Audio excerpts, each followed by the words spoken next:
Assalamualaikum warahmatullahi wabarakatuh. Kami dari kelompok 5 yang beranggotakan Nur Ainul Yakin dan Vicky Tasfiatu Khalbina dari mata kuliah Ilmu Pendidikan yang diampu oleh Ibu Siti Zazak Suraya MED. Di sini kami akan mempresentasikan tentang Sistem Pendidikan Nasional. Ada 5 hal yang mencakup Sistem Pendidikan Nasional. Yang pertama adalah pengertian sistem pendidikan. Yang kedua adalah tujuan dan fungsi. Ketiga, visi dan misi. Yang keempat, jalur-jalur. Dan yang terakhir adalah sistem pendidikan nasional.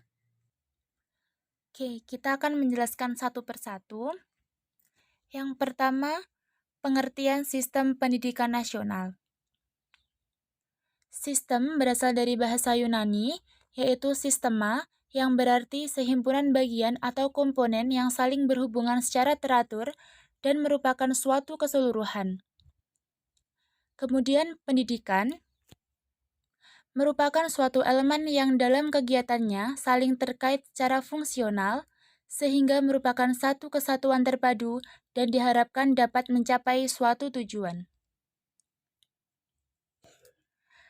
Dalam Undang-Undang RI Nomor 2 Tahun 1989, Sistem Pendidikan Nasional pada Bab 1 Pasal 2 berbunyi, pendidikan nasional adalah pendidikan yang berakar daripada kebudayaan bangsa Indonesia dan berdasarkan Pancasila dan Undang-Undang Dasar 1945. Yang kedua adalah tujuan dan fungsi pendidikan nasional. Yang pertama, tujuan. Tujuan dari pendidikan nasional adalah untuk mengembangkan kemampuan dan membentuk watak serta peradaban bangsa yang bermartabat dalam rangka mencerdaskan kehidupan bangsa agar berkembangnya potensi peserta didik menjadi manusia yang beriman dan bertakwa, berakhlak mulia, berilmu, kreatif, mandiri, dan menjadi warga negara yang demokratis, serta bertanggung jawab. Kedua adalah fungsi pendidikan nasional. Yang pertama, mengembangkan kemampuan, membentuk karakter, alat membangun pribadi, pengembangan warga negara, pengembangan kebudayaan, dan pengembangan bangsa Indonesia.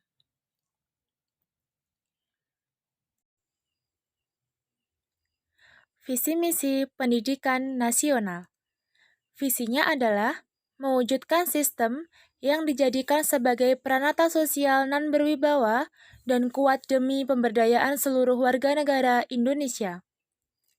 Misinya adalah yang pertama, memberikan fasilitas dan membantu perkembangan potensi anak bangsa sejak usia dini hingga akhir hayat.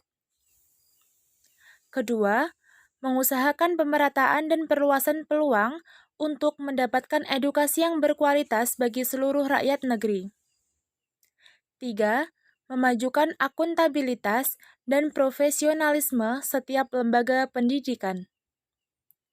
Yang keempat, memberdayakan keikutsertaan masyarakat dalam menyelenggarakan pendidikan atas dasar prinsip otonomi dalam konteks NKRI.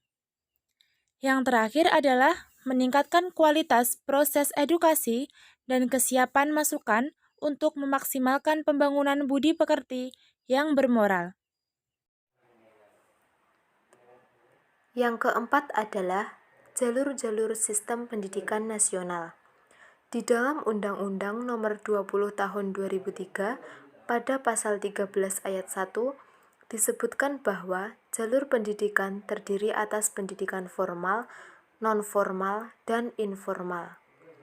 Yang pertama, pendidikan formal. Pendidikan formal disebut juga dengan pendidikan persekolahan, yang pastinya sudah tidak asing lagi kita dengar. Contohnya yaitu sekolah dasar, madrasah ibtidaiyah, sekolah menengah pertama, madrasah sanawiyah, sekolah menengah atas, madrasah aliyah, sekolah menengah kejuruan, dan madrasah aliyah kejuruan. Yang kedua, pendidikan nonformal. Pendidikan nonformal ini diselenggarakan bagi masyarakat yang memerlukan layanan pendidikan mengarah sebagai pengganti, penambah, dan pelengkap. Pendidikan formal dalam rangka mendukung pendidikan sepanjang hayat. Contohnya, lembaga kursus, lembaga penelitian, kelompok belajar, dan pusat kegiatan belajar masyarakat. Yang ketiga, pendidikan informal. Pendidikan informal adalah jalur pendidikan keluarga dan lingkungan yang berkegiatannya dengan cara belajar secara mandiri.